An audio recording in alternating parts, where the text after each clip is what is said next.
Welcome. My name is Sara Schaefer. We live in hell. Let's craft through it.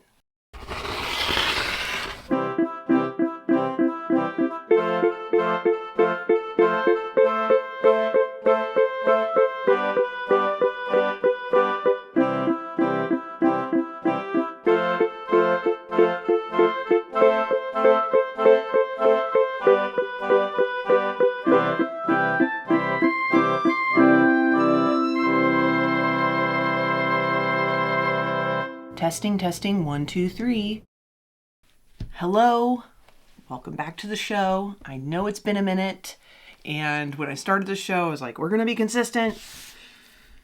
That hasn't been happening. And I know I say this at the beginning of every episode, but it is what it is. And I'm trying to get back into weekly episodes, but I'm not trying to put too much pressure on myself and just to not give up and go, you know what, just get back to it. Do it when you can. Because I really do like doing this show. So today, we're going to get right into it. But first, really quick, I'll talk about life as we do the craft. But I did want to show you some thrift store finds. I love an old pattern, cross stitch, especially, but any kind of old craft pattern from the 80s or 90s. And I found some good ones. Just when I think that I have gone to every thrift store in Richmond, in the Richmond, Virginia metropolitan area, I find a whole bunch of more. I mean, this town, there's a lot of great things about Richmond, but I had no idea. The thrifting is good. There are so many thrift stores. Anyway, recently discovered like 5 new ones. And my favorite kind of thrift store is, there's a noise out there. I don't know if you can hear it, but I'll get to that in a minute. My favorite kind of thrift store is cheap. They're not like up pricing everything. It's not curated. It's not like a vintage shop or an antique shop. It's truly a thrift store. And so good prices. They've got a variety of things. They've got a lot of inventory, and they understand. They're not trying to chase what's cool. They're just putting out what is being donated. And if you go to a lot of thrift stores, you understand some are like, we're going to put out what we think people are really into these days. And like my husband loves VHS tapes. Goodwill does. I think they throw away any VHS tapes that are donated because they never have them, but he collects them, and so he loves to find a thrift store that has VHS tapes. Anyway, we found a couple new ones this week, and I got some new patterns. Country Kitchen, love this. This even looks miniature to me. But it's got, look at this kitchen. See, part of why I like these is the pictures of the way people used to decorate their homes. My mom definitely was into country. It was a style back in the 80s. I guess farmhouse, rustic chic. But anyway, back then it was called country. And I love it. I just love it. For you. Another great example of 80s decor. Living with simplicity. There is absolutely nothing simple about the decor in this bedroom. Look at this. It's not simple. It's simple in that we're going to repeat the fabric throughout the room. We've got this floral fabric in the pillows, in the canopy, in the side table, in the quilt. You got wallpaper, tiny floral. The curtains are matching the wallpaper. I just am obsessed with this. Everything is coordinated. Early American bedroom.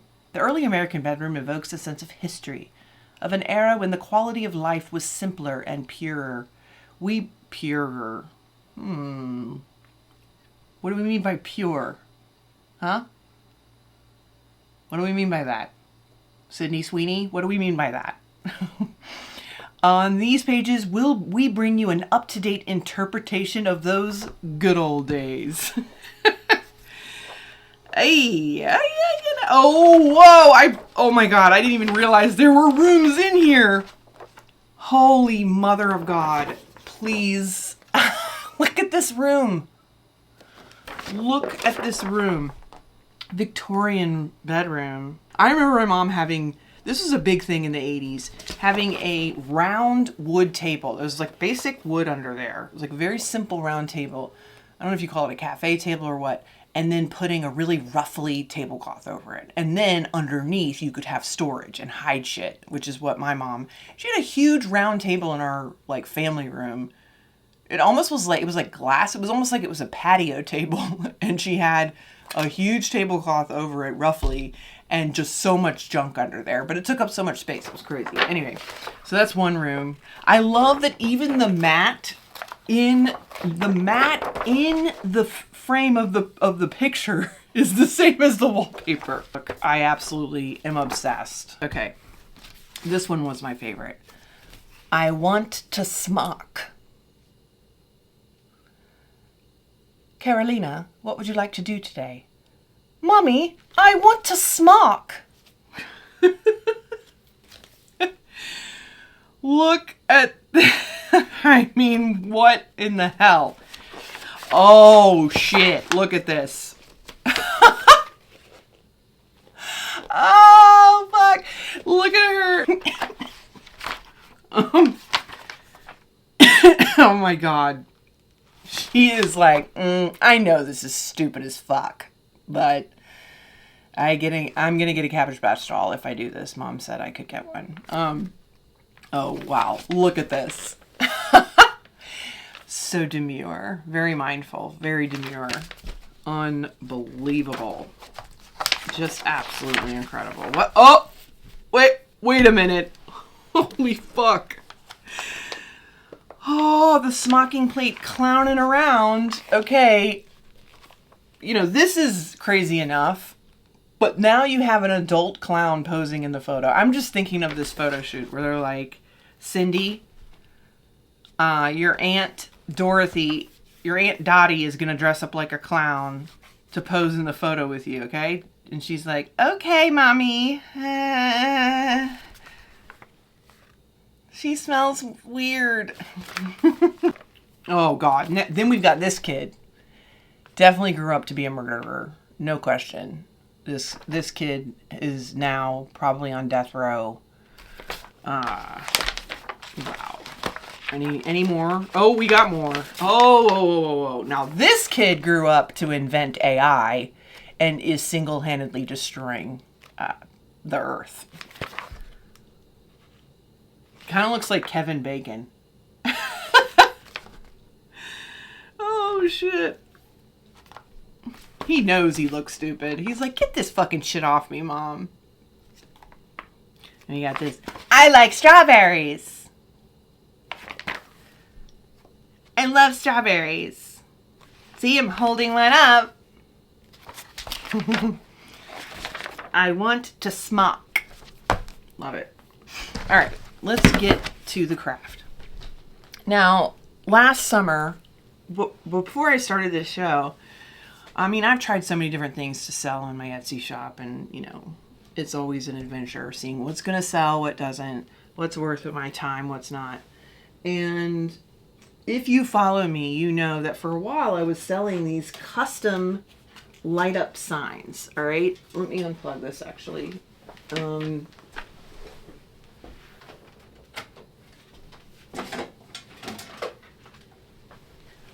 Custom light up signs.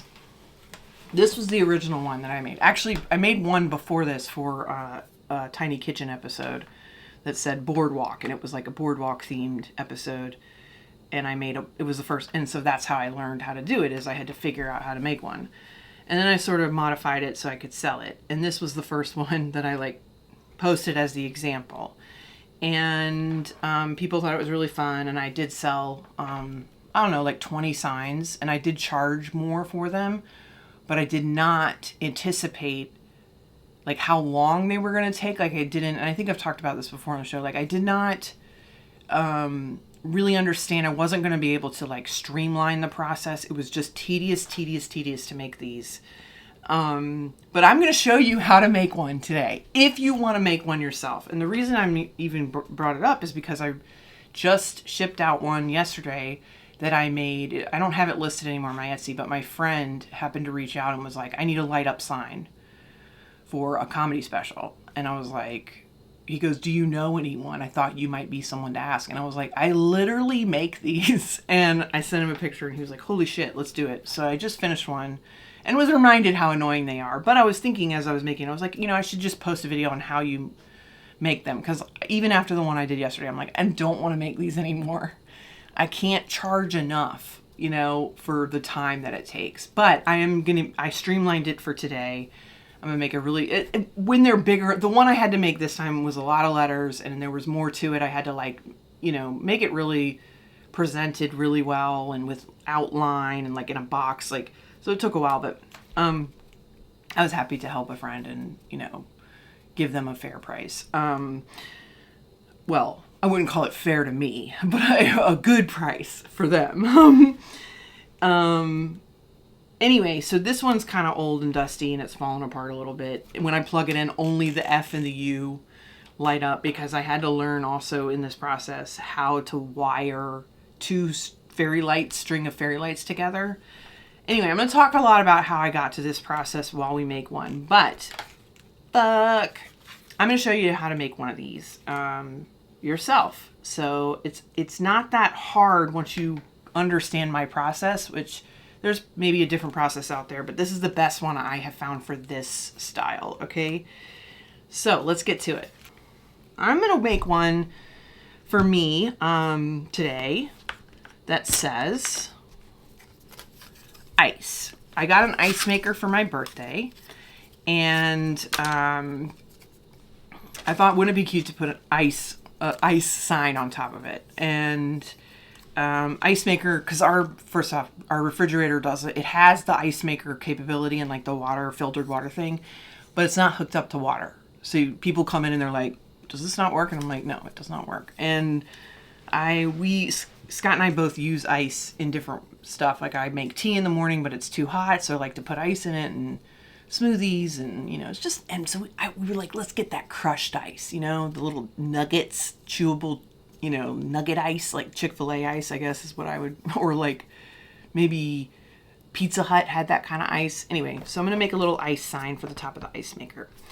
And so we're going to keep it really simple, and I kind of got started on it already. But for this, if you want to make one of these signs, all you're going to need, it's a lot of random stuff that I, through experimentation, figured out to make it look, my goal was to make it look like an actual miniature giant, sign, marquee sign that you see on the side of the road, old school style, with the scaffolding, how it's on scaffolding. And there's a lot of signs out there that you can buy pre-made, but I think it's more fun to make your own, especially because you can get it to say what you want it to say and make it look the way you want it to look. And so this process, it was me trying to create one that looked as real like those as possible, with the actual scaffolding behind it, which I didn't do on that one, but I have done for people. And for the lights to look small and look like actual light bulbs. And so this process is random, but it works. And I have not been able to find an easier method that results in this good of a look. And it's tough because I would love to make more of these for people, but it's a lot of work. So I'm like, you're going to have to do it yourself at this point. But I'll share my knowledge if you want to make it look like this. There are other ways to make light up signs, and I've tried those ways, but this is my way. So it's random what you're going to need. You're going to need some letters, all right? I'm going to show you how to do it with wood letters. I got these super cheap at the Joann's clearance liquidation sale. So 10 cents probably per letter. But they sell letters like this at Michael's and other craft stores. So you can get these thin wood letters, all right? It's important that it's kind of thin. You don't want it too thick.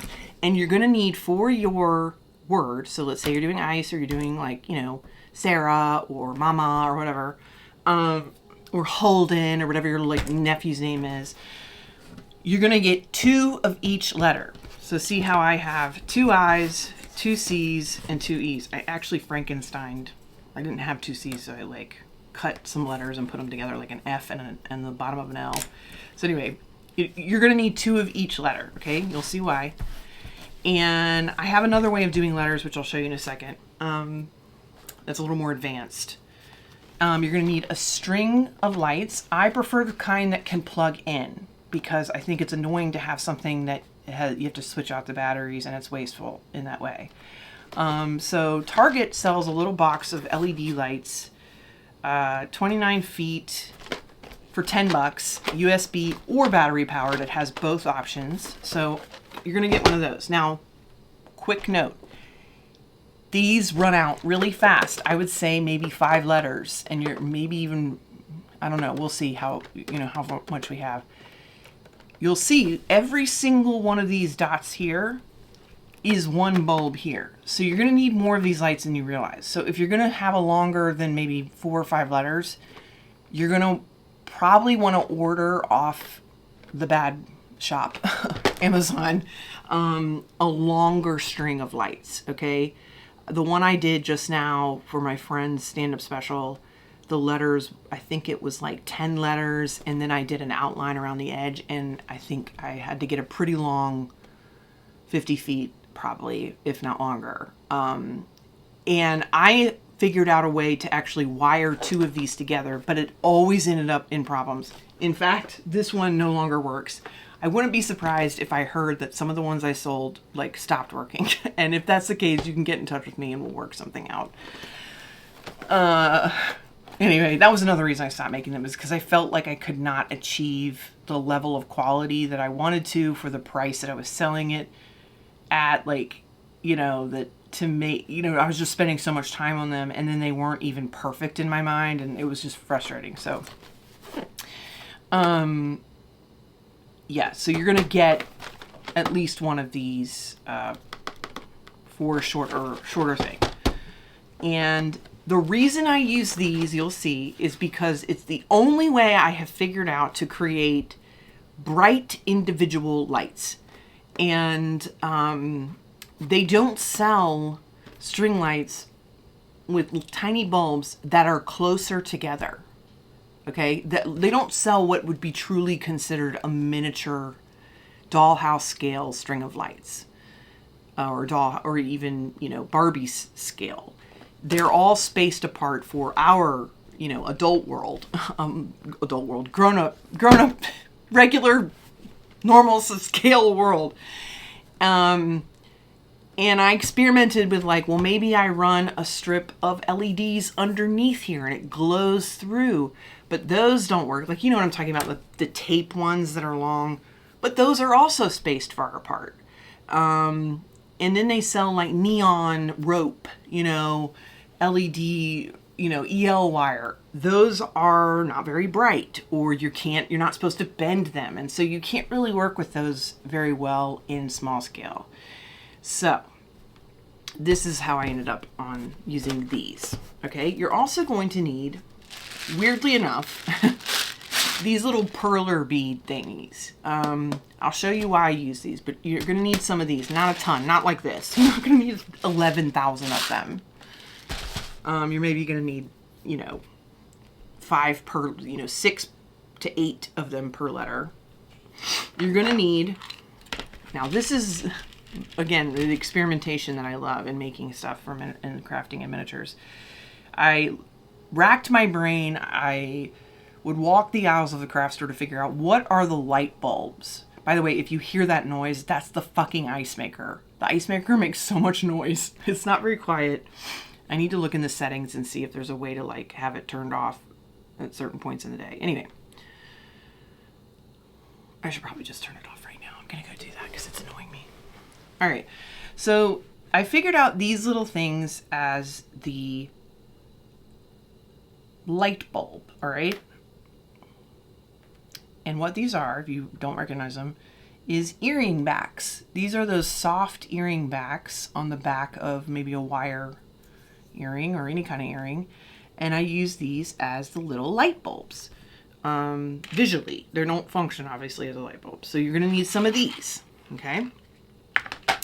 And then you're going to need something as a base or a frame for your sign. You could, I've done where I've built like literally like mini scaffolding that the letters like float on. That's my favorite, but it is work intensive, so I'm not going to do that today. Instead, I'm just going to have them similar to this where they're on a base, okay? You're also going to need strips of either poster board, cardstock. This is actually plastic card that I had. You can buy sheets of this on Amazon. I like it because it bends, but it's way more sturdy than cardstock. I even would, if I were you, I would double up 2 layers of cardstock and create these, like, I think this is like 3/4 of an inch strips, all right? These create the outline of your letters, that 3D outline. I use plastic. And then your base, okay? So this is my cheat for making something look vaguely like stained wood. I do this a lot in miniature because staining stuff takes forever. And sometimes it doesn't even look right. So I just paint something with paint wood along the grain with a thin coat of brown or whatever color I want. And I use kind of a damp paintbrush, and that sort of thins it out just a little. I mean, you can see it doesn't come out super even. It is not the glory of a stain. But then to kind of make it complete the look, I cover it with some satin Mod Podge to give it that shine. That looks more like, you know, real wood stain. So I'm going to just do that really quick so it can dry.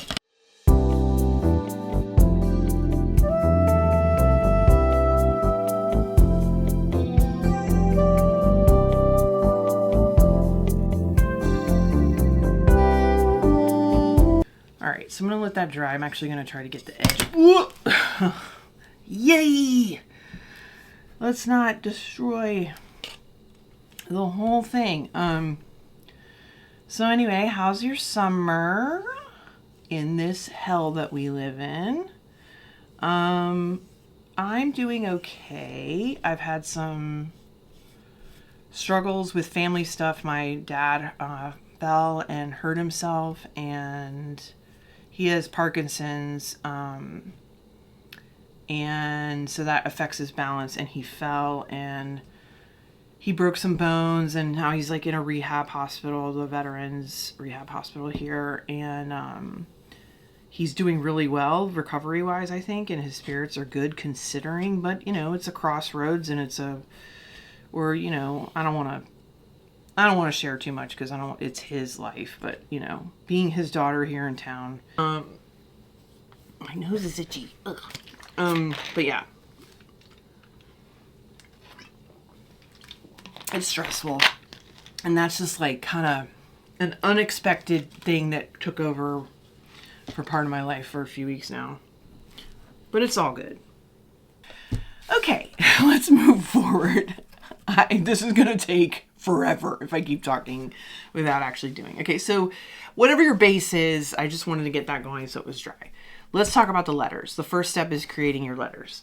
The easiest way would be to buy these pre-cut letters, but if you really wanted to customize, and if I think overall you would save money doing it if you have this capability, with a Cricut machine. Now I use the Cricut for mine. Here's one that I had just worked on, and I just have another fuck ready to go here. I was maybe gonna do this as the example alongside of the wood one, but it's just too time consuming. So you can see what I do is I use it. This is a really great thing about the Cricut machine that I love, is I've never really gotten it to be able to cut through wood, but it will cut through pretty thick chipboard.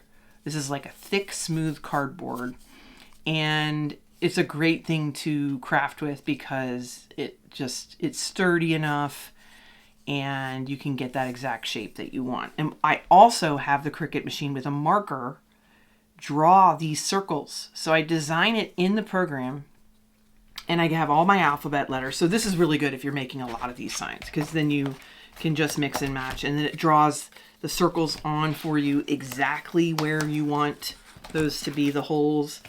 and it peels right off. You're going to use a strong, if you have a Cricut, just to give you an overview of how to cut chipboard with the Cricut machine. You're going to use a strong mat, strong grip mat. You have to tape down. If you don't masking tape it down, it's going to get all fucked up and could potentially break your machine.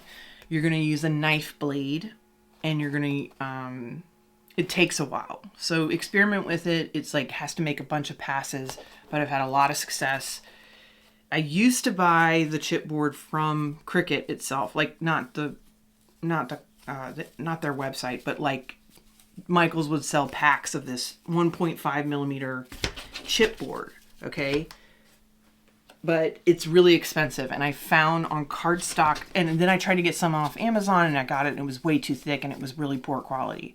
So finally, I found cardstock.com has some great 12 by 12 inch sheets of chipboard, and I've used that not only for this, but other applications, and for my handmade notebooks. So that's what I do here, and then to get my holes, I just use, I don't know where it is, but I use this size hole punch. It's like 1/8 of an inch hole, and I just go around and punch all the holes.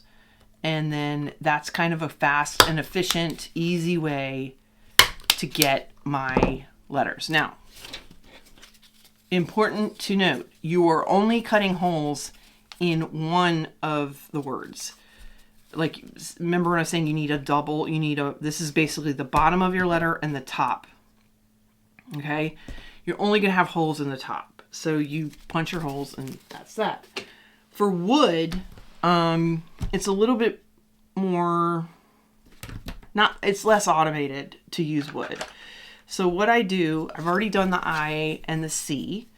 All right. So let's do the E. We're going to cut our holes for the light bulbs. All right. So I did mine. See, these letters are about 4 inches high. Let's see. I think so are my letters. These are around the same size. Either way, I space my holes 1/2 inch apart. Okay, so, and you can really eyeball it if you have a really good eye, but I like to use a ruler too, because it just keeps it nice and straight, because it's amazing how quickly it can go off course and then look really weird when you're done and you're like, oh yeah, I should have used a ruler. So I'm just putting a dot here. That looks centered. Okay. Oops, line that up. And really, it's up to you to make it look how you want. Always zoom out, like make sure you're not just on autopilot, because then you might go, oh wait, that doesn't look right, especially if it's like curved or whatever. And it's like, yeah, should I have one more here or two? I'm gonna do 2 just to, maybe not. Maybe I'll do 1. See, that's the thing, is like when you get to these spots that, yeah, I'll just do 1 there in that little notch on the E, and then 2 here. And the reason you want your dots to be correct is because when we're gonna drill these holes. So I'm just eyeballing it here.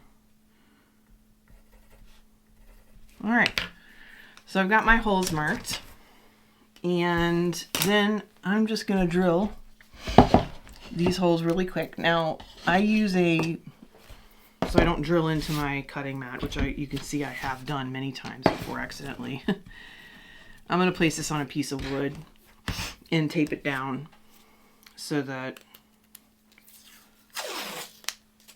the drill doesn't make it go all wonky, because that will kind of mess up my holes, and you don't want to split the wood or anything. So you can see I kind of have to take turns with the you'll see what I do. Anyway, okay, so got a drill.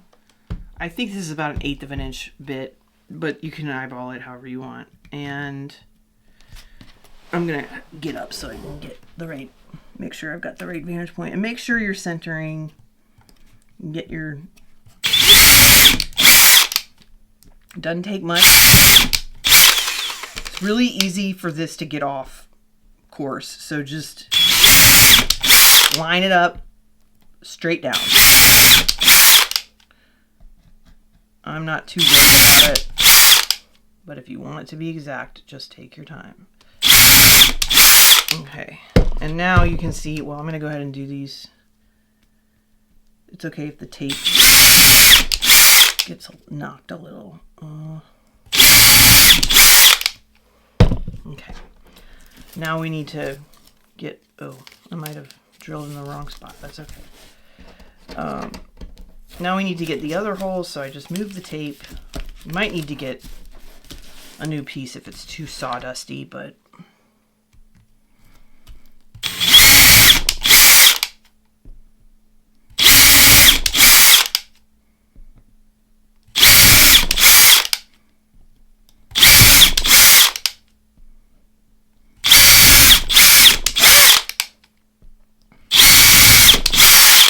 it's a little off, but it's okay.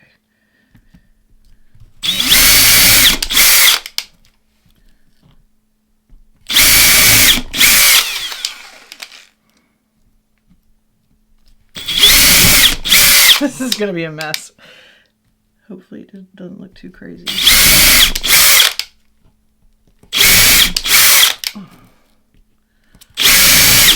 Now you can see if you're doing a lot of letters, this is going to get, you know, kind of physically demanding, but you can also use a little hand drill if you've got one of those little tiny ones. You could use that. That'll be really time consuming though. Okay, so now before I clean this up, I'm going to clean up this a little. First, I'm going to take some sandpaper and get it smooth. Okay.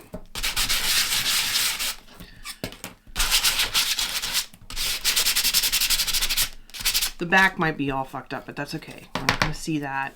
And then I usually take like something, I've got a nice little file here, circular file, that I can just kind of get in there and make those holes look nice and clean. Try to get any of the big bits of wood out. Because you want those to be nice and clear so that the light shines through brightly. Okay.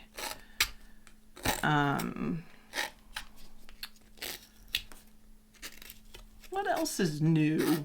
Oh, I was going to talk about, okay, so I am like many other people. I'm not alone in this. There's nothing unique about this.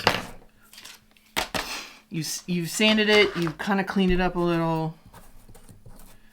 Now let's get all this cleaned up, because we do not at this point, see, don't let that get on your Mod Podge or any wet paint or anything. You're going to clean this up because we do not want this debris and stuff, the sawdust, in our work area once we start painting and all that stuff. Okay, just to get it extra. All right. Okay, so we got that. Now, the next step is, what color do you want your letters to be? Okay.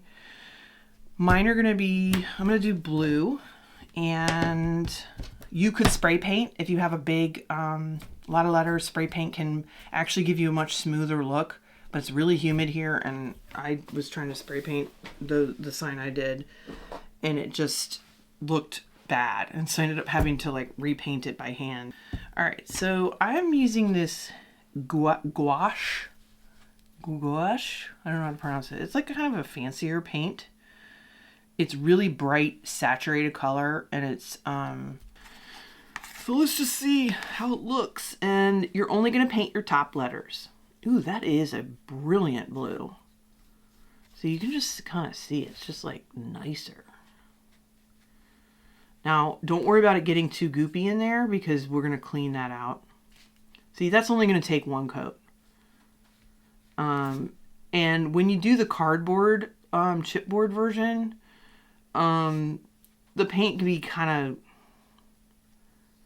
of, it might not go on as smooth. It just, different textures are going to give you different results. So, but I'm really liking how this looks and how it's taking the paint. That's perfect for ice. For my ice maker. Scott, my husband, made this really funny video.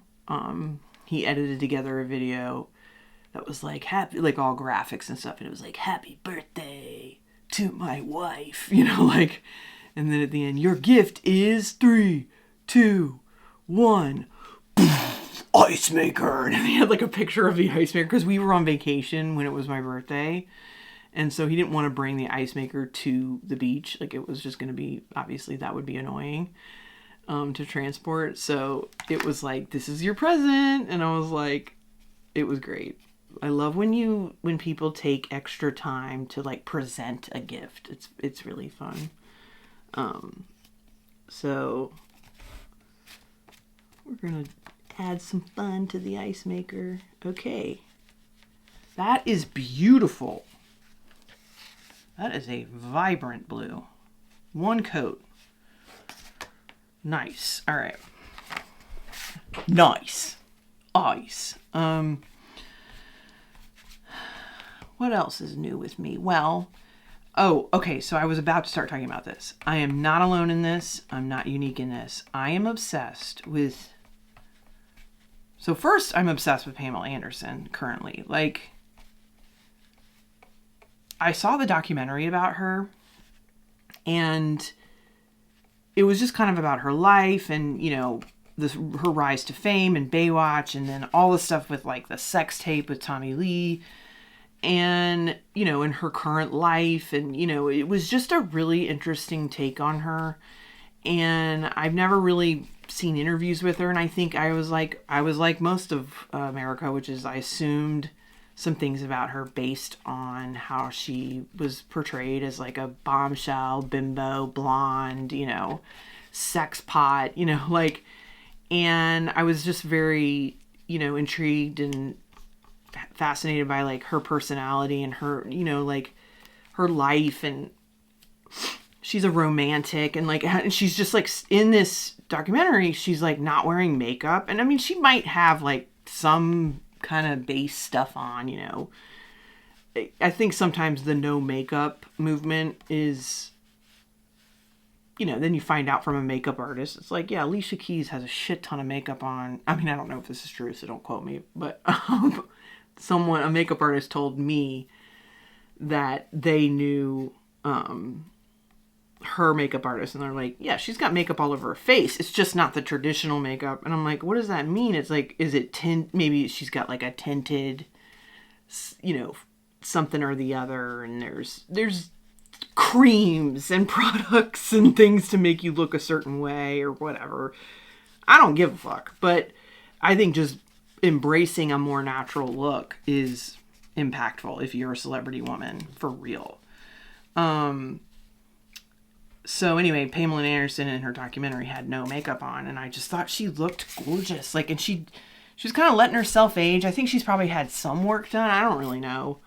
I'm not like studying her face or whatever, but she just seemed real and had been through a lot, and like probably was sick of being objectified, and just the rigmarole of makeup and keeping up with your face. And, you know, this is just something I've been thinking a lot about lately. Anyway, as I age, it's like, am I going to do it? Am I going to jump in and start getting work done? No.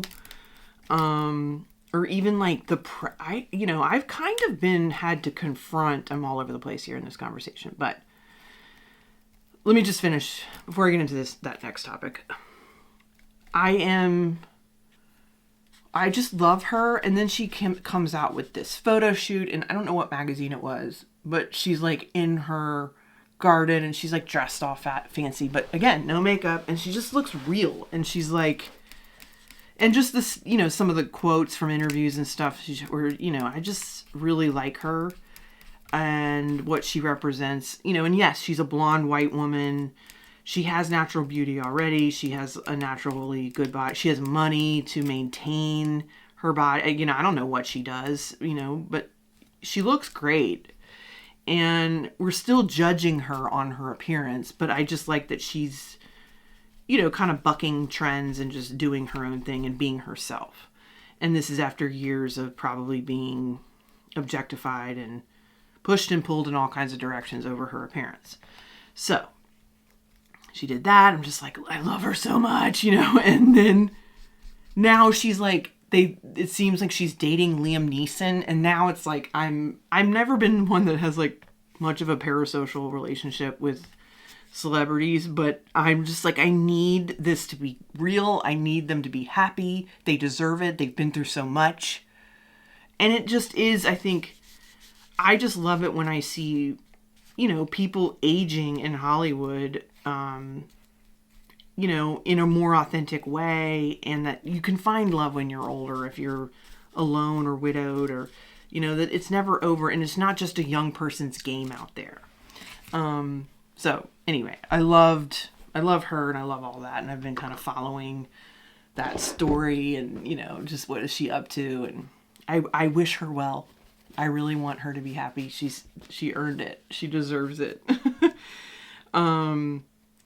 So I think that is the Liam Neeson thing, especially if you saw her documentary, she talks a lot about being unlucky in love, and she's such a romantic. She falls in love. She wants to get married. But nothing has ever like lasted forever. And she seems, by the end, you're like, oh, she's lonely. Like, she wants companionship with a man, like, and she doesn't have someone right now.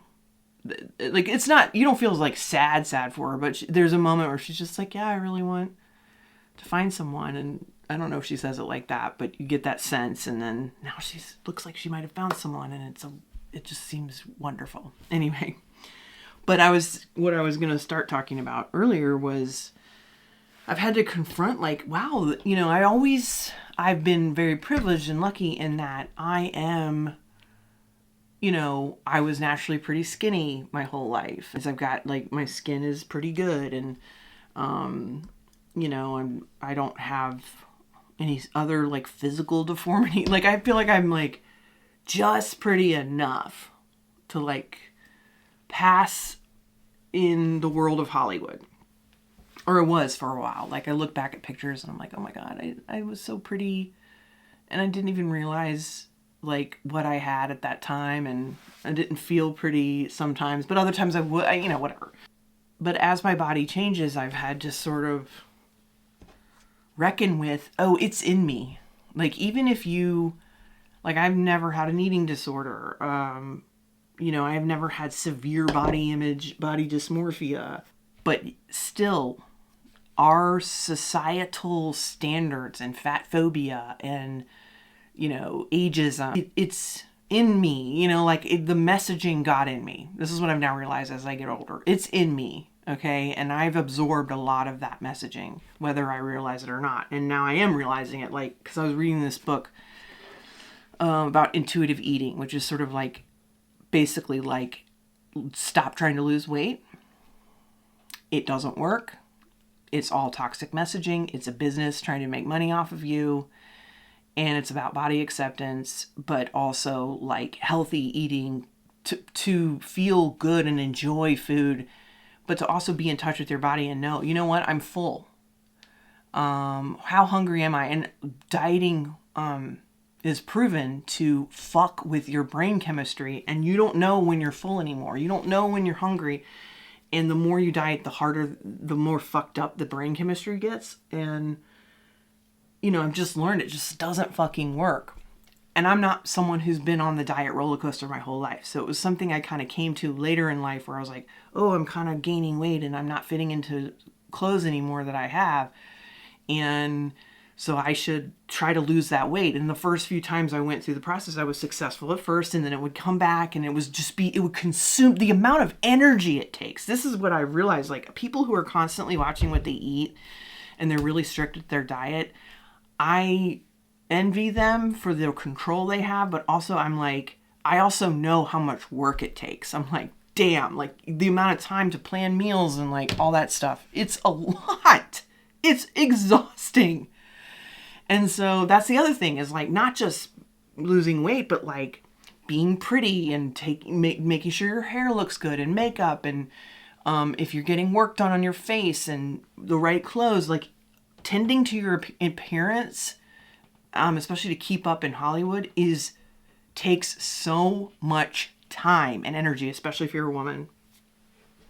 It is insane. And I've just never had the desire to spend that amount of time on it. I'm like, I have other things I want to be doing. But then I'll regret, I'll go, fuck, if I had just been a little bit hotter, you know, maybe I would have gotten that thing, or maybe I would be still relevant, or, you know, like I wonder what people think when they see it. Clearly I like look different. I'm getting older. I look bigger. I got like a million chins coming in. I mean, these are things that I see. I don't know what other people see, but I know I look different than I did when I was at my heyday, you know, in comedy and in Hollywood. So there's been some mind fuckery going on. Now you add Ozempic and these weight loss drugs to the mix. And I have been shocked at how tempting it is, even for me, when I don't think I really need it.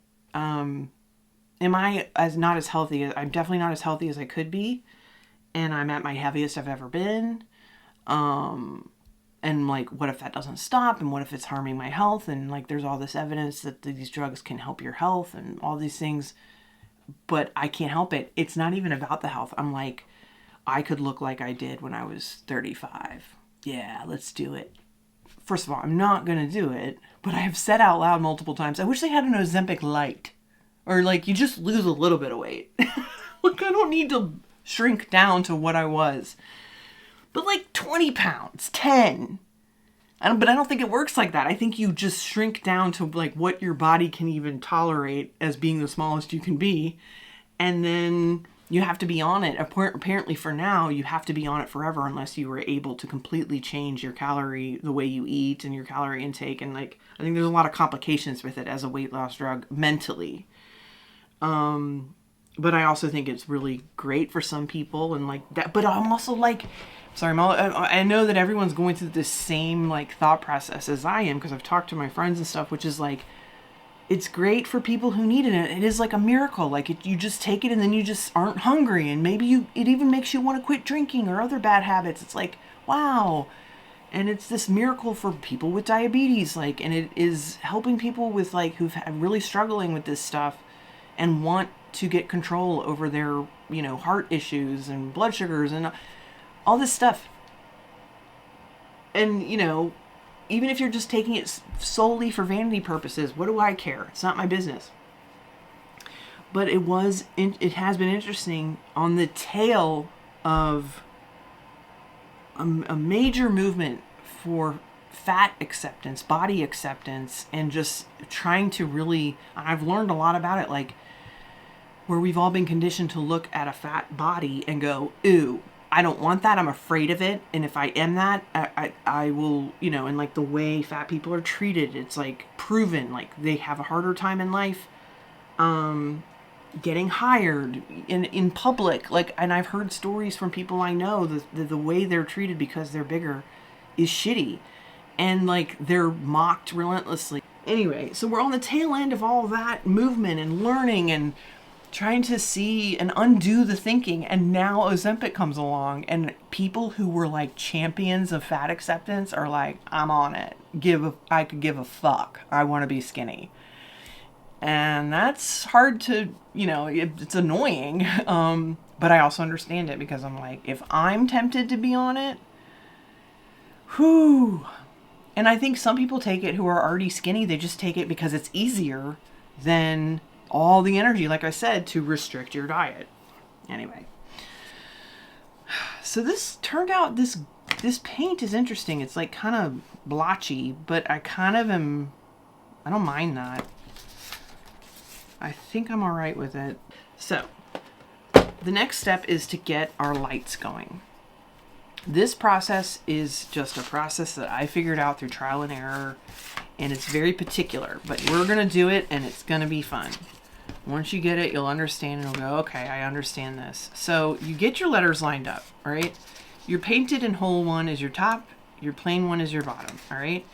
In between these are gonna be your lights, coiled up and all crazy looking. It's gonna look like a bomb in there, like somebody is wiring a homemade IED. That's what we're about to do. Some wet paint here. Okay, so what I do, because it's very important that you are that you're doing this in a particular order, so that it ends up not being all wrong, because I've been there before where I fucked it up and then you can't go back. So what I do is I take my painted letter, my outside letter, I guess, the top, and I turn it upside down. That's okay, those will dry like that.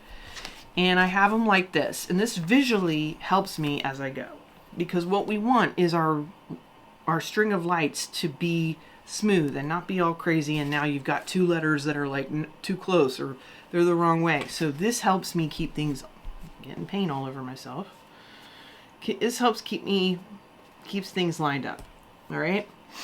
So you can start on either side, which way you're going to go, but you're going to start and your lights are going to go one way or the other. All right.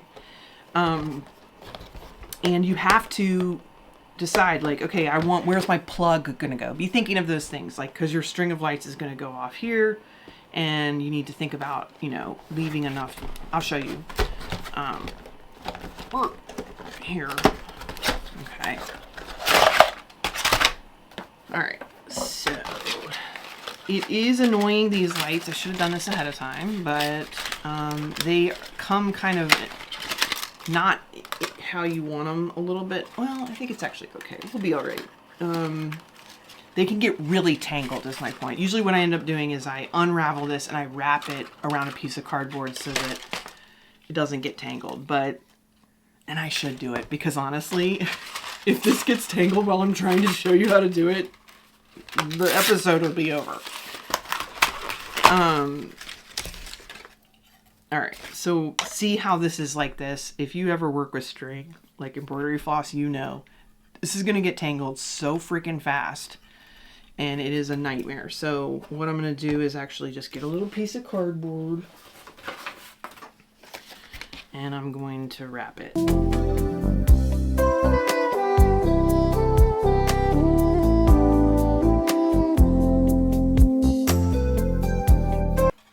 No, no, no.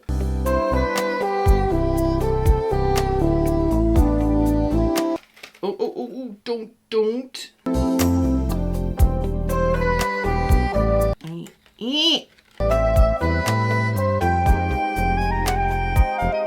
Boom, we did it. Now we're gonna start the process of putting our lights on. What you're gonna need for this is a glue gun. And you're gonna need probably more glue than you realize. So make sure you have a few sticks on hand, because it'd be annoying to have to stop. And so this is your plug. Make sure you have the length that you want. So, you know, to get to where you want to plug it in or whatever you need. I'm going to kind of keep it short because I don't want to have extra lights just hanging off. Important thing to note about these kinds of lights, there's different brands that are different types.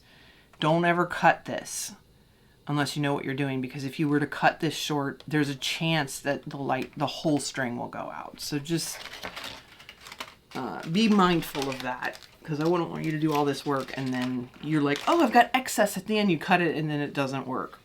I think they should, but maybe experiment with an old string of them first that are the same brand. All right, so you're gonna take, the way I do this is specifically because these little lights are, it's like the bulb is in a little dot of resin. That's your bulb. And it creates this sort of like, it's flat on the string. It's not a bulb like your traditional Christmas light that's hanging down, right? Do you know what I mean by that? And so you can't like stick it through the hole.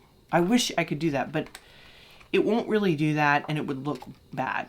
So what I end up doing, what I found, is I want the light, this little yellow bit, okay, to be flush against my hole. All right, my hole. And I want it to stay there because that's going to give me the brightest light shooting through this little hole. Because had different ways of doing it. I was like, oh, I'll just like put a bunch of lights in here and it'll just shine through. No, it has to be very direct, okay? So what we're doing is we're going to get our little bulbs, each one up against each hole.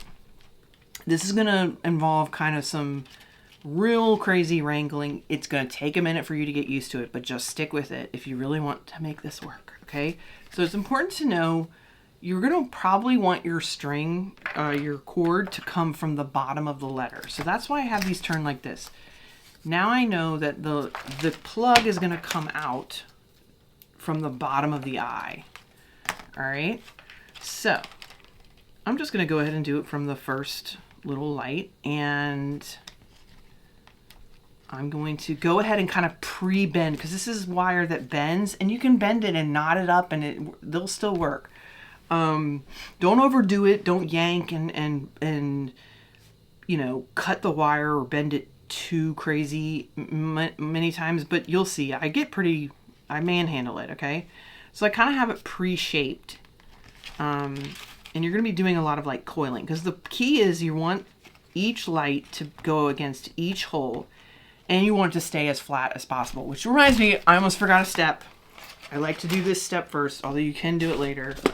That's where these little thingies. So the concept is we're going to coil the lights to lay flat against each hole, and then we're going to glue it to here, okay? Because we want the light to be contained inside the letter, the big letter.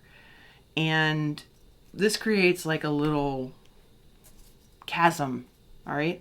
And in order to keep it really straight and even and not wonky against those lights, is I use these things as like little risers, okay? I'll show you what I mean. So, let's not retangle the string light. Okay. So you're going to take these guys and put them at your like corners, okay? Oops. All right, here we go. I'll show you what I mean. All right. Just because hot glue dries really fast, I do like 4 dots of glue at a time on my edges, all right? So you're basically creating like a little scaffolding in a way for your little spacers, I guess is what I would call these, like spacers, okay? And I just figured this out through total experimentation. And it also keeps the letters from like bending and twisting. So you want to do this probably, I did 6 dots there. You got to move quick because your hot glue will dry too fast. I do this before I coil because it's easier to work around these than to try and stick them in after you've got all this wire mess. You'll see. And now this project involves working with hot glue and with electricity. I want you to take all safety precautions necessary. Okay. I don't want you to, whatever, you know, string lights you get, make sure you read the instructions. You know, fairy lights are pretty forgiving. You can knot them up and shape them and stuff. But like other kinds of strip lights, they say don't bend at a 90 degree. And it's like, okay, well, that's not going to work. So just make sure you follow all precautions. Okay. And don't burn yourself, although you probably will. All right. So I kind of prepare. Again, this is where the cord is coming out.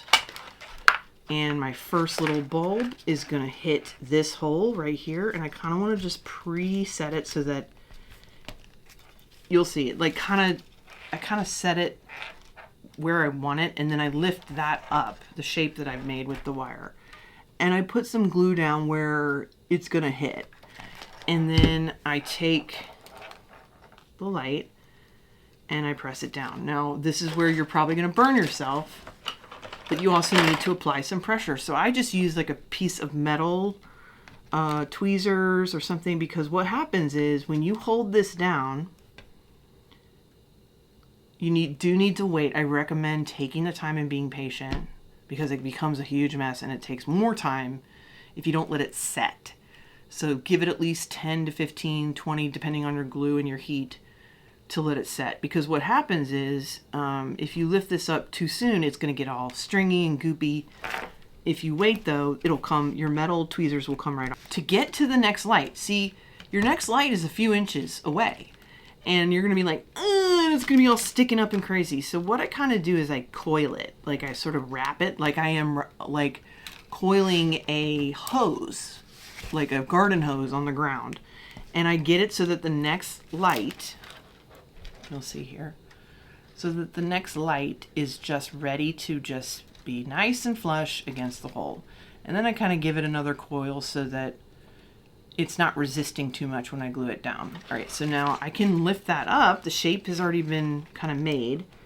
Put glue where it's gonna make contact. Try not to get the hot glue in the hole because it will fill it in and it will be like an opaque look in front of your light, and it will dim it a little. Although some of the variety, the light won't be perfect. Like some of the quote-unquote bulbs will look dimmer because maybe they weren't positioned correctly, and it will kind of look real, like, oh, like, you know, when you see like a real one of these light up full-size, life-size signs, they'll have like one bulb will be dim or flickering, or, you know, so it's cool to kind of make it look that real sort of vintage look.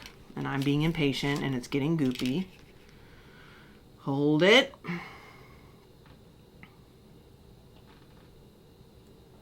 Okay, and then we're doing it again. Now you're starting to get the idea of how time-consuming this can be. I have it down pretty handy at this point, but when you first are learning this, you're going to be screaming at me. You're going to be angry. You're going to be like, why did you give me this idea? I hate you. Go to hell, Sarah. You know, and that's okay. I earned it.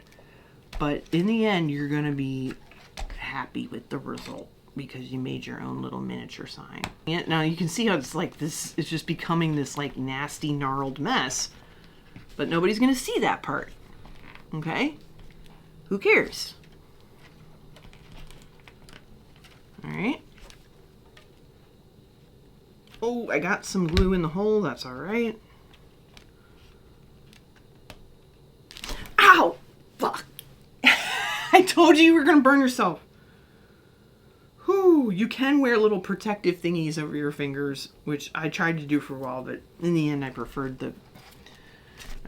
my ability to, that hurt. Hot glue on your skin hurts because it doesn't go away. You don't, like when you touch a hot pan, you go, ow! But when you have hot glue, you go, ow! And it's still there, burning through your flesh. Okay. So, please be careful. All right, coiling. Again, trying to get that bulb nice and flat against the hole, flush, right up against it. Okay, and use your tools. Don't be greedy. When you're planning this, just know it's going to take longer than you think it is, which is something that I have really been... I don't know if I have tools yet to work on this problem, but I've noticed, especially since being diagnosed with ADHD and like trying to approach my challenges in life from that point of view, at least some of them, and realizing like, wow, this all makes sense that I'm like this. Like, this is just the way my brain is. And that's really helpful, but it's also like, damn, I'm going my whole life like this. And some of it's now very frustrating because I'm aware of it. So for instance, time blindness, they call it. Not to use like TikTok terms and trendy terms, but time blindness, I guess, is a thing with ADHD. And I have that where like right now, I don't know if we've been recording for 30 minutes or 2 hours. The camera could be off.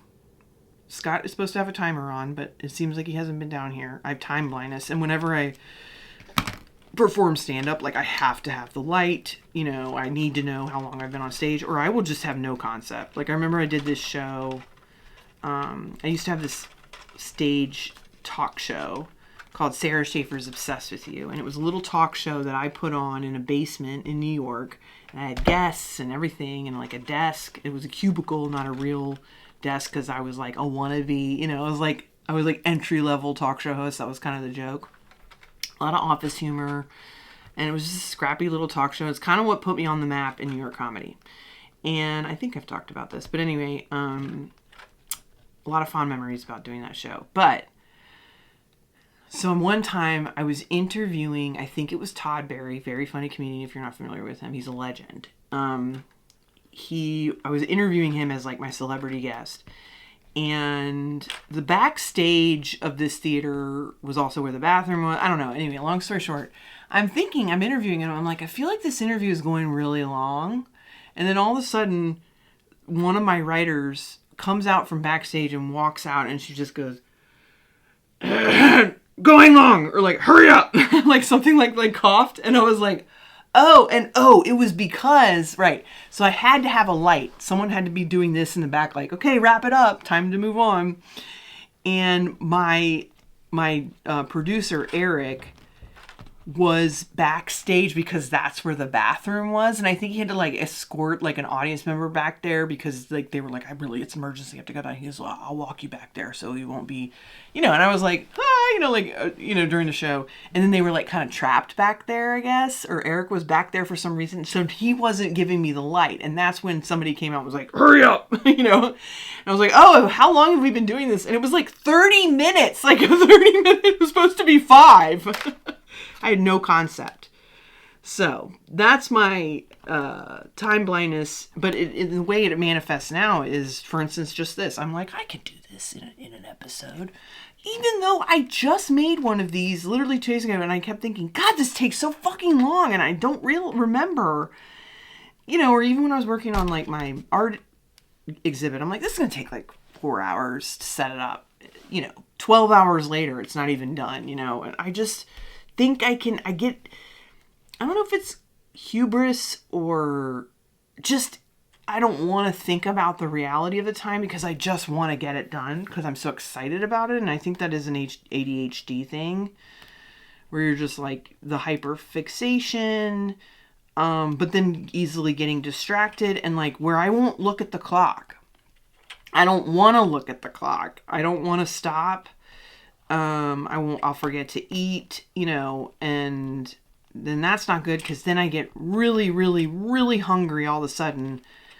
And then I have way less of an ability to make a healthy choice or to cook a home cooked meal. It's like, oh my God, I'm starving and I'm going to die. I need fast food, you know, and that was one thing I read in my intuitive eating it is a cookbook, workbook though, but it's also a workbook. And it was saying how when you let yourself get too hungry, like starving levels, so restricting calories, intermittent fasting, even as far as anorexia levels of where you are restricting calories going in, is your brain doesn't know that I'm doing this because I have to lose weight, or doing this because it's healthier, you know, or whatever.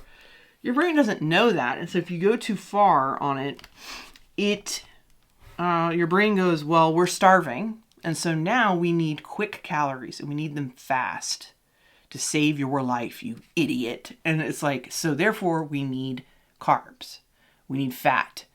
And if you watch the show alone, they're like they always talk about like when you don't have regular source of carbs and fat, and you're just eating like veggies and protein, like it actually can be really bad for you. You know, if you're not getting enough calories, and the right type of calories make a big difference, and blah, blah, blah. So that is one thing that I struggle with, is like properly feeding myself at the right times, especially during the day. I have a problem with lunch.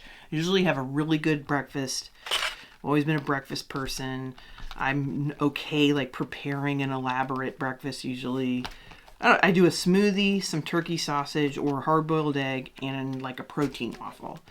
And it's a very healthy, not low calorie, but just healthy breakfast that has protein and veggies in it and fruit and nutrients. And I'm good. I feel great. And then I'm like, I'm not even hungry. And then it's like 4 p.m. and I'm like, and then it's dinner. I didn't even eat lunch and it's dinner time and I'm like freaking out. So anyway, Yeah, I gotta work on that. I gotta find out what are the tools for time blindness. Do I need like a clock that goes, you know, it is 1 p.m. It is now 1:30 p.m. You know, like a cuckoo clock. Like, do I literally need that? I actually might need a cuckoo clock. All right, so I'm getting to the end of the eye here, and I'll show you what I do to finish off a letter. Okay, so I've got, you can see one of these dudes fell off, these little doodads, my spacers. That's okay. All right, so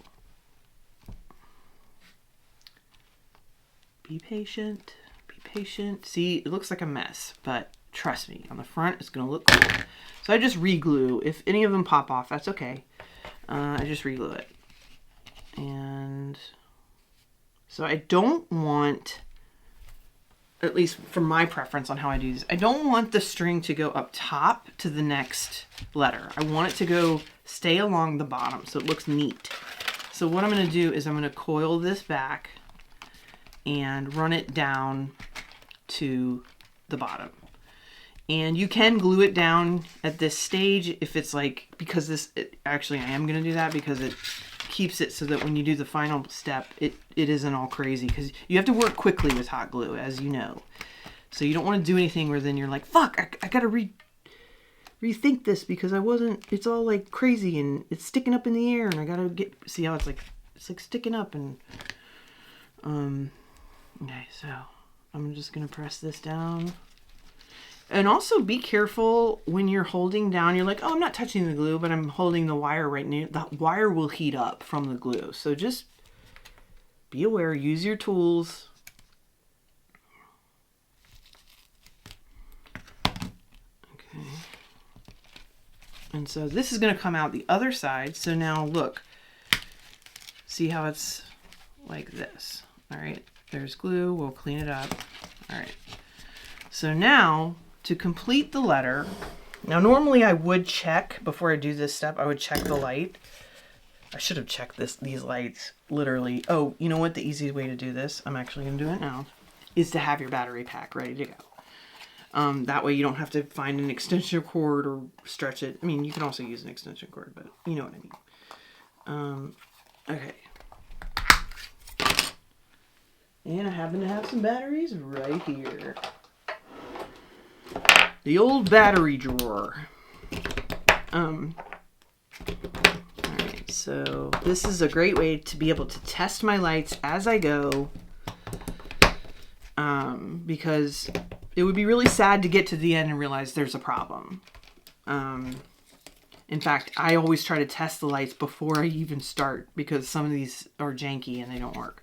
Okay, so now we've got, this is done, and you'll see how the light is shining through really pretty and clean, and how there is some variation, and that looks kind of cool. All right, so there's your first letter, and that's kind of how you do that. It looks, wow, this blue looks really cool. Really excited about that color. Okay, so this is the next step. I'm going to stand for this part because you got to move quick and you got to be precise. All right, so I've got my eye, and I'm going to basically glue this down. I'm going to glue this down. What I do is I put hot glue on each of my spacers, and then I just sort of drizzle it because the wire is sticking up higher than the spacers at points. That's okay. You're just going to smush it down and get it as even as you can.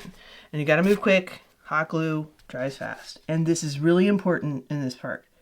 You're going to want to get this as straight as possible on top, lined up. So I check, I kind of, with my fingers, just make sure it's as tight and lined up. I look over, I get my head over it.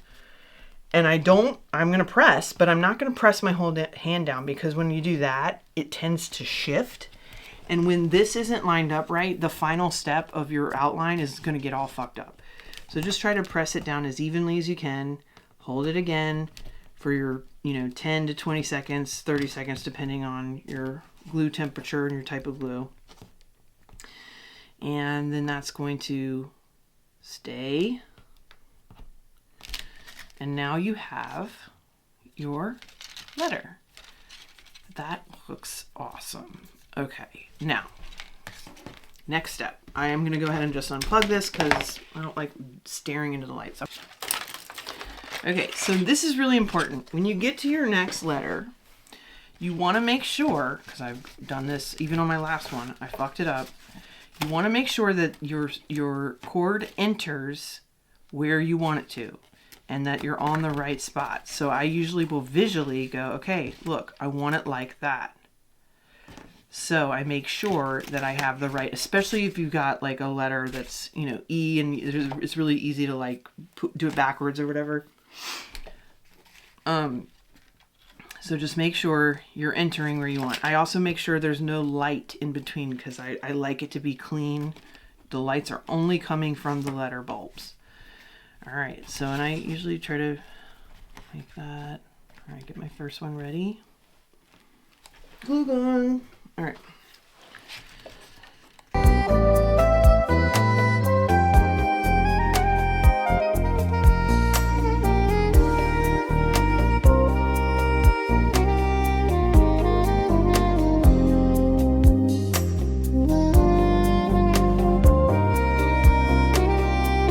That's the other thing, is if you get Ozempic or one of the others of these weight loss drugs, now I just read a whole article that now there's a huge demand for plastic surgery for Ozempic face, which is when, you know, your skin sags from the sudden rapid weight loss and now you look 10 years older than you are.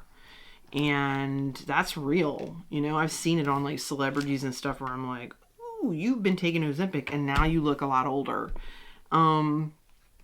Although celebrities are usually probably ahead of the game, and it's a package deal where they're like, okay, I'm going on Ozempic, but also I'm going to pre-schedule my facelift for 3 months later.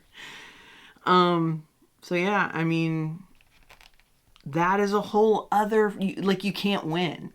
You do one thing and you've got your younger body back, or a skinnier body that is more acceptable to society, and you love the way you look and you've got that freedom, but now you have to suddenly be in the rigmarole of plastic surgery. And again, this shit costs fucking tons of money. Wait, I didn't finish my little spacers. What am I doing? Okay, come on. Focus. Ooh. We're moving, we're doing it. I'm gonna probably speed up a lot of this because now the episode is gonna get so freaking long. But we're having fun. We're moving along. But anyway, I don't judge anybody. I just want to be clear. I know I've said this already, but I want to be clear. I don't judge anybody for plastic surgery, for Ozempic. Like, do what you got to do to get through the goddamn day. If you can afford it and that's what you want to do with your money and your time, fine. Fine to a point where I don't want you to be unhealthy, where you're like, you know, unhealthy mentally, meaning like no matter what you do, it never feels good enough, you know, because if you don't address alongside that physical thing, maybe it's giving you a boost of confidence, but if you don't address the deeper parts of you that don't feel good enough, it'll find other ways to manifest, is what it's what I think. I don't know if I can't speak for everybody, obviously, or anybody else but myself. I mean, that was one thing I read in the early days when Ozempic was starting to take off as like a weight loss drug. I read an article, and it was a model or actress that was unnamed who was interviewed for it, and she was saying the amount of time that I used to spend obsessing over what I ate was so time consuming and so stressful. And now, and she admitted, she's like, in my business, I have to look a certain way, I feel like, to get work. And now I'm not spending all my time worrying about that. And it has freed me up to work on my actual art. And that was a compelling, or I was like, yeah, I mean, but I think everyone kind of questions like, yeah, but long term, what are the effects? And are you going to be on it forever? And then you know, and we don't know. We don't know. It's a new thing. And, you know, again, I think some people go, they get frustrated when somebody's on it because to them it feels like a cheat. And I don't think there's no cheating in life when it comes to your body. I mean, like, you can get plastic surgery, but we all see it. We all know you got it. In fact, sometimes I think plastic surgery makes you look older than you are because you get plastic surgery looking face. You get Real Housewife face or Kim Kardashian face, and you look distorted to me. And we're just like losing touch with like what do people really look like when they age. But I don't know. I think I lost my train of thought, but yeah, I think that people saying it's a cheat, and I think people feel like you're cheating if you take Ozempic or something. And so there's a lot of negative feedback if someone potentially is on it, and people will go, just exercise and eat right. And it's like, you don't fucking know what you're talking about. Okay. I get so annoyed with that. That was a huge part of the fat acceptance movement, and currently still is, body acceptance movement, is you have no idea what someone else's health status is by looking at them. You don't know. You don't know what their doctor said. You don't know what their blood pressure is. Just because they're bigger than you has nothing to do with it. Yes, there are statistics showing this and that and the other. But again, it's not your fucking business.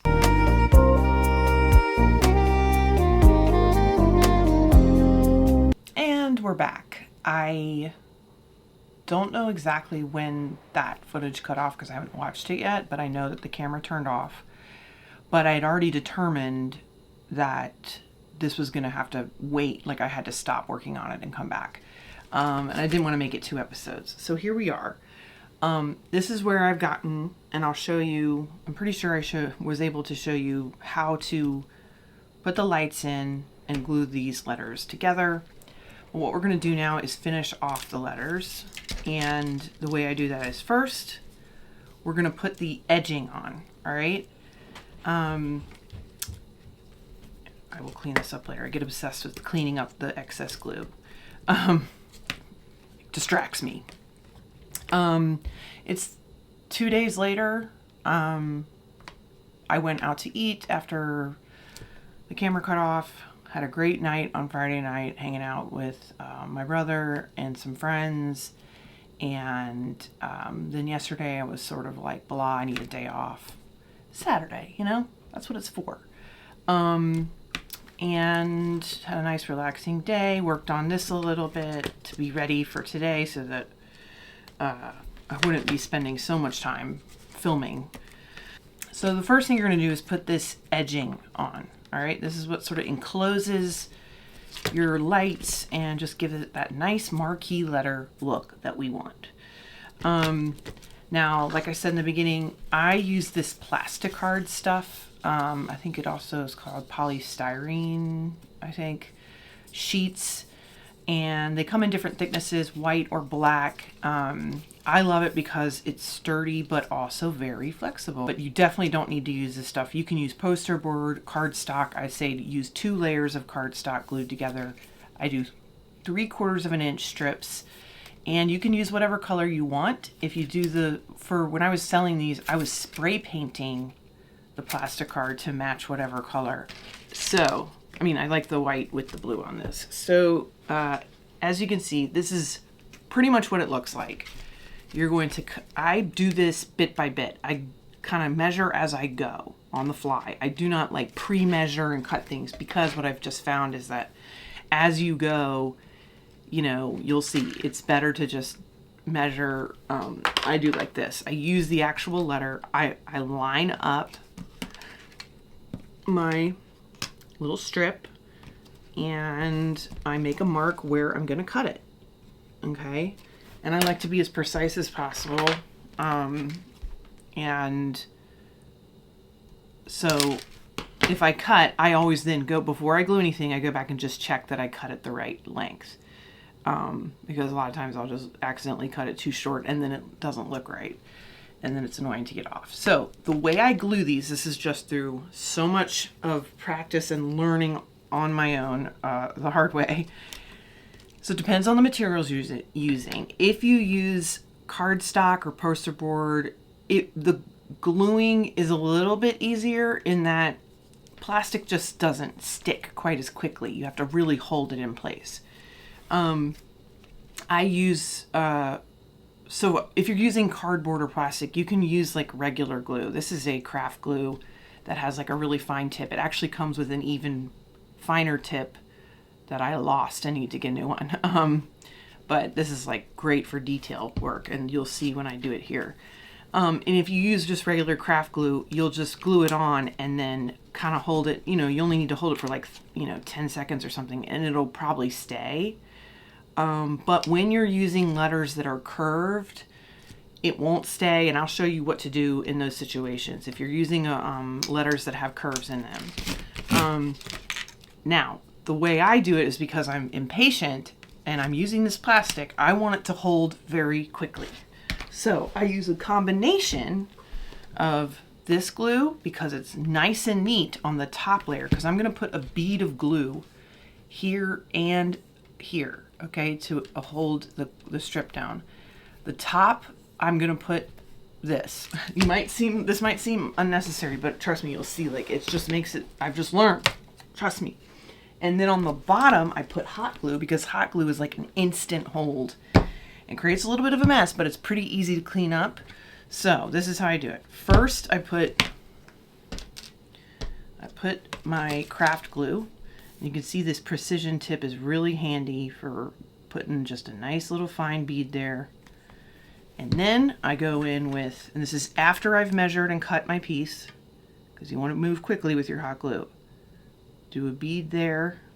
And it's okay, it's going to get goopy. It's going to make sure you're gluing on a surface you don't care about getting glue on. And then I just sort of slide it on in, and I hold for, and you don't have to hold that much because this is just like a really right angle. And I see I do have some excess kind of coming up on the letter, and it'll dry clear, but I like it to be neat. So I take a Q-tip, or like you can take a why can't I think of toothpick or something like that, or even your finger in there, and just kind of clean up the glue, and hold for just a few. You don't have to hold it for like a full, like I did with the coiling wire, because that just had a tendency to want to pull away, so you really had to hold it down.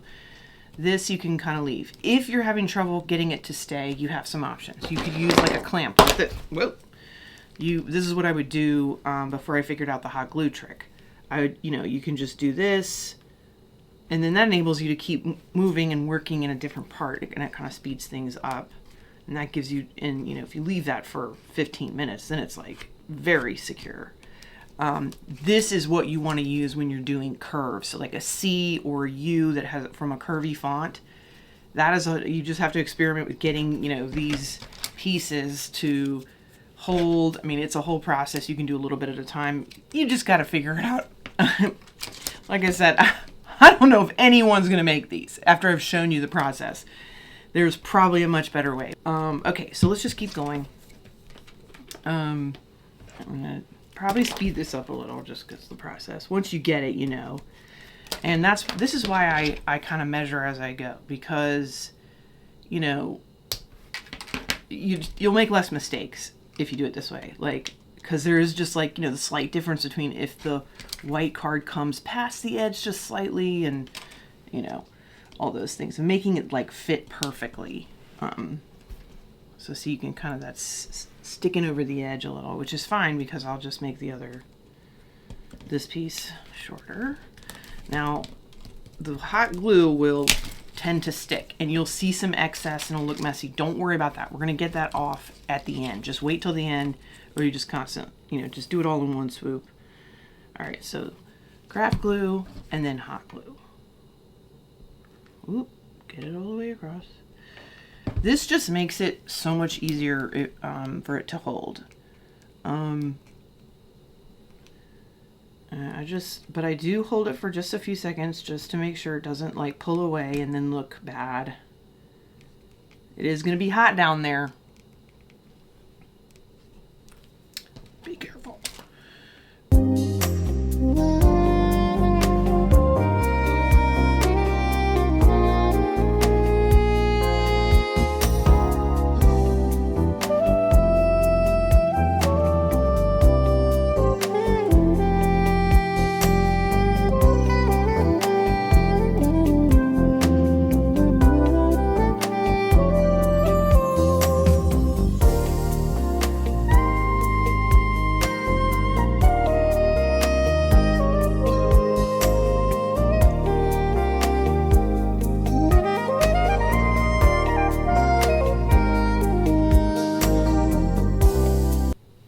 through and clean up all the messy dried glue off the letters, okay?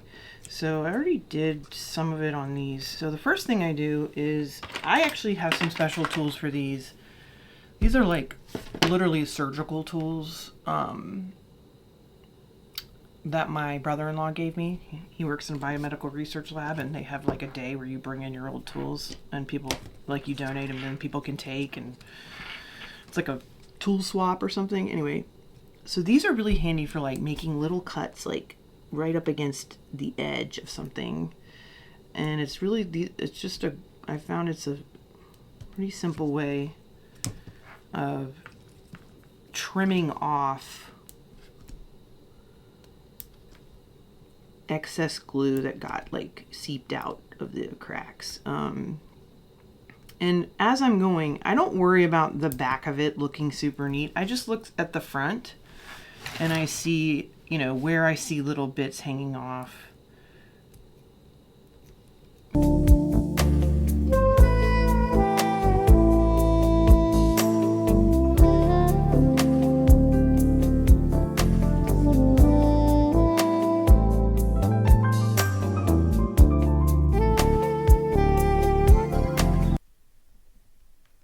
Okay, I'm being perfectionist. All right, let me look at it from the front. Looking pretty good. I've gotten some debris in the C now. Just always keep an eye on that. All right, so now this looks pretty clean. The E looks good. And I'm going to now put my bulbs on. All right, the way we do that is I go to a third type of glue in this project. It's helpful to have all types of glue. So you got your little soft earring backs. I got a little bag of these at Michael's. They sometimes are called rubber earring backs, plastic earring backs, soft earring backs, but you know what I'm talking about. And they're pretty inexpensive for like a bag of like 150 of them or something. And I think they just look really great as mini bulbs. And I've looked at every little supply you can get, and these are the best thing I could find. So to get them on, I actually use, the key is hold without a lot of pressure, because it's just, I don't want to spend all this time applying pressure. Instant hold that dries clearly and neatly, okay, and doesn't make a mess. So sorry, glue gun, not going to really work unless you have, which I've been wanting to get, like one of those precision tip, like professional glue guns. Then you may be able to like do it with hot glue. It's really up to you and your level of skill. And mine is just, the stringies and it's just too much. So I use this E6000. I always want to have a fan going, which it's going to be too loud while I'm filming this, but I did while I was doing the rest of it, trust me. Try to have a fan going when you're using this kind of stuff because it's really stinky and the fumes aren't good for you. So the way this stuff works, it's like a step below super glue. It's not the kind of thing that like if it gets on your fingers, it's really annoying, but it actually is almost like that. So try not to get it on your fingers. But I like this stuff. So if you read, a lot of times, you know, you think, oh, this glue is not what it said it was. Didn't do what I thought it was going to do. But if you read the instructions, you realize, oh, I wasn't doing what you're supposed to do. So if you were to like glue two things together, because that's what you use this for, is for when you need two things to stick together that might be awkward, that you don't want to have to, that you can't apply like a ton of pressure while it's drying. That's what contact adhesive is good for, like super glue or this type of stuff. Okay. So what you do is you're actually supposed to let the glue get it on both sides of what you're, like the two surfaces that you're trying to adhere. Put it on both sides. This is what you're supposed to do. I'm not going to do it for this. And let that sit for almost 2 minutes. Now that's counterintuitive. You're thinking, well, it's almost dry by that point. You actually want it to be almost all the way. Then it says marry the two surfaces. Then you have them mate. You mate the two, that's what it says, mate the two surfaces. And then you kind of pull apart and put it back again a couple times, and that makes it stick really, really well. So For this, because I'm just sitting it down and it's not dangling or it's not being pushed and pulled, I think it's fine to actually just get a little dot of it on there. And then I take tweezers and I just sort of dot it a couple times just to get that contact. I don't know what the science is behind it, but then it's going to stay pretty well. These, if I was to yank on these, they probably would come off, but they don't come off like, you know, if it gets hot in the room or, you know, they don't pop off. If the temperature, you know how sometimes stuff that's been glued, if its temperature changes, it'll just fall off. That's not going to happen if you do this correctly.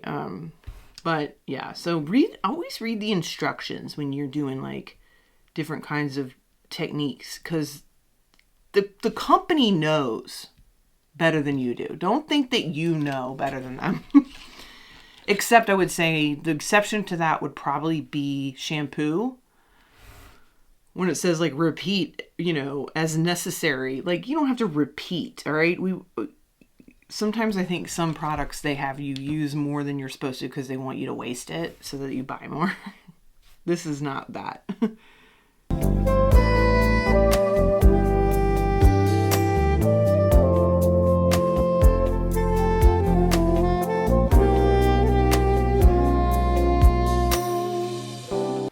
So this is done. I'm going to just test out the light really quick. Let's take a look. Oh, it looks so cute. I will say the top, I didn't quite get those holes correctly or glue, but it's okay to have a little unevenness in the lights. I think that actually adds to the realism. Okay. So originally I had said, oh, I'm going to mount the letters up on a little piece of wood and it will be similar to how I did this one. Okay. But while I was taking 2 days off from this, I came up with another idea, which really quick, always remember if you get this little precision tip to put a pin in the top so that it doesn't get clogged and dried up. Okay, so let's just clean up a little here.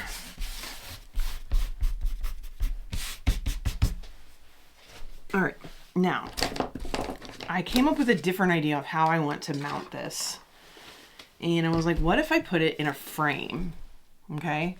And I found this was like an inspirational quote, like one of those inspirational quotes. I already took out the quote, but it was just like, it looked like almost like a chalkboard type, you know, cursive. And it was like, wait, I'm actually going to get it but this was the sign. Okay. We may not have it all together, but together we have it all. So we may not have it all together, but together we have it all. Okay, I mean, it's not the worst one I've seen, but it's just, and it was originally, I could see the price on it. I got this at the thrift store for $6. I could see the price on the back, and it was new, and it still had like the cardboard over the things. This was never used, never hung up anywhere, or maybe it was just sat somewhere, but $25 from wherever this was from, because it still had the price tag on it. And I'm like, ugh. Okay. So what I'm going to do to mount this, because I love the look of the letters floating. Like, it just makes it look so much more cool and kind of gives it magic to it. So I want these to float within the frame. And this frame turns out is so perfect to do what I want to do, because I have done this method before, but just in different ways, but never with a used frame. Is I painted these just square dowels, 1/4 inch, brown, just so they would kind of blend in. And I'm going to place the letters on top of the dowels, okay? And they're just going to fit right in. You'll see how I do this. They're just going to fit right in. I'm going to glue them right in, because it can be a real pain in the ass to create a frame and scaffolding for this, I've learned. And just like literally I spent hours gluing together all these pieces of wood like this and stuff, and I like touched it the wrong way and the whole thing just went like that, like your nightmare. So having a measuring mat is really good for this stage, because what you can do is use the lines to create really straight across like spacing. You'll see what I end up doing here. And I'm just going to mark it because I'm going to put glue I don't have to do any nails, or I've done nails before because I wanted it to be way more secure than just glue. And because I have this little ledge here to rest the pieces on, it makes it so much easier, because all I'm gonna have to do is hot glue it, honestly. Although, you know what? I'm introducing a fourth glue. I'm sorry. She's introducing a fourth type of glue, ladies and gentlemen. Wood glue. Wood glue is really strong. Okay, if applied with pressure and applied appropriately. So that's why I like to use a combo. So I think what I'm going to do is I don't have much space to work with, is for each spot, I'm going to put a dot of glue on each edge. Oop, it can get goopy. Don't worry, you can clean it up. And then right where I put my pencil marks, I'm going to put a dot of hot glue to hold it in place. And then the wood glue will form a really strong bond. Oh, it got caught. Okay, there we go. And just line up on your lines to make sure you're getting straight here. Okay. And because it's the back, it doesn't have to be too neat, but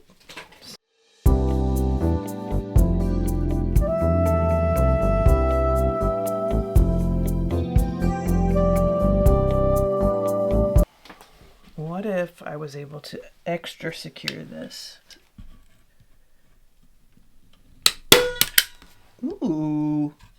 Oh, that's secure. Okay, yeah. That's the pressure you're applying. Glue without pressure. I got worried about it when I turned it over. I saw it kind of come loose. Now, that's not going anywhere. Wow. That is very satisfying to know. I was worried the wood might split, but it's doing great. Okay. Beautiful. All right, so now we're going to put the letters onto the frame, and I've just got this. I want the frame to stay put, so I'm gonna tape it down, and I'm gonna line it up with my cutting mat,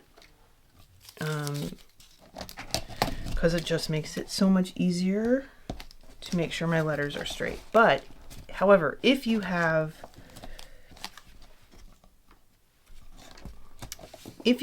glued your wood dowels really straight, those can be your lines.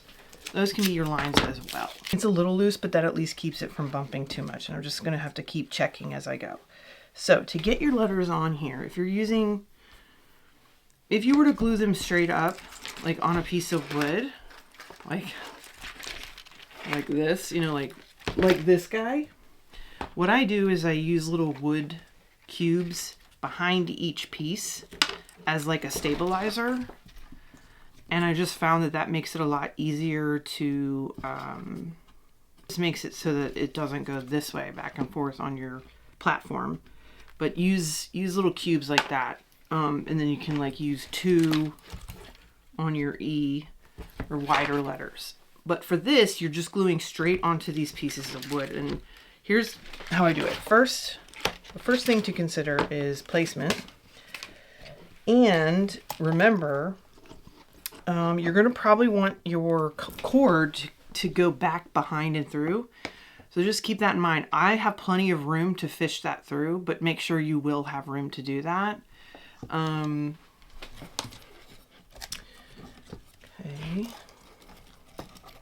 I'm just kind of giving it a look. All right, so I want it centered.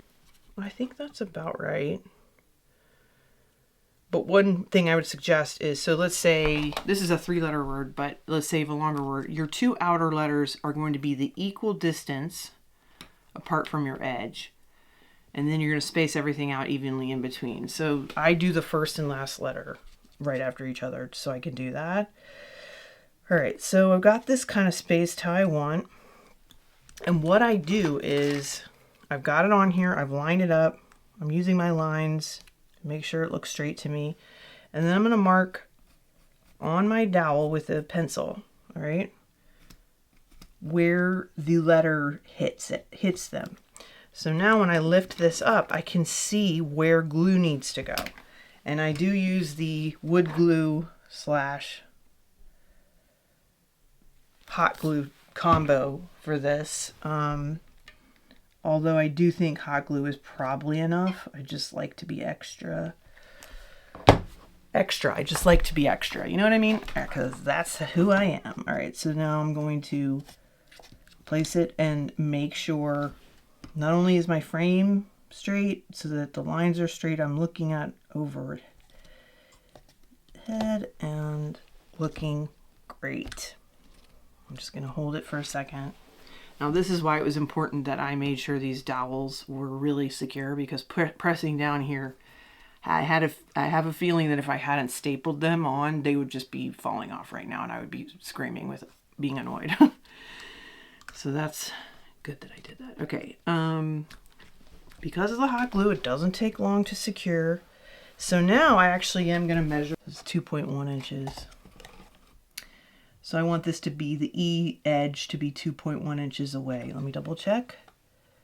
2.1, 2.1. You're going to mark all the edges that touch the dowel.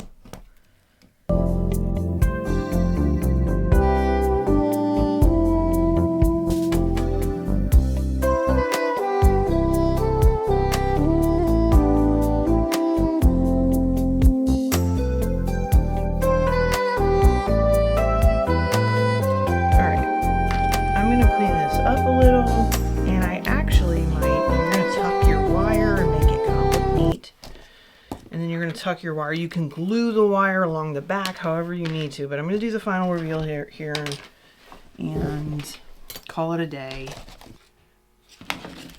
And there you have it. This is such an adorable project to do with family, friends, coworkers, neighbors, your elected officials, like whoever you want to do this project with to bond and share some time with. I recommend it takes a little bit of work, but it's worth it in the end. It's your very own homemade marquee light up sign with mini letters, mini light bulbs, the whole 9 yards. It's a great piece of decor for your home or maybe your front porch, your car, your van, you know, maybe your local place of business. Maybe you set it up in the Home Depot parking lot. Anyway, lots of cute ways to use this. It's inspiring, it's patriotic, it's Christian, it's all those things we love, right? In a sign, in a homemade sign. So thank you for joining me, and I hope to see you next time on Crafting Through It. Bye.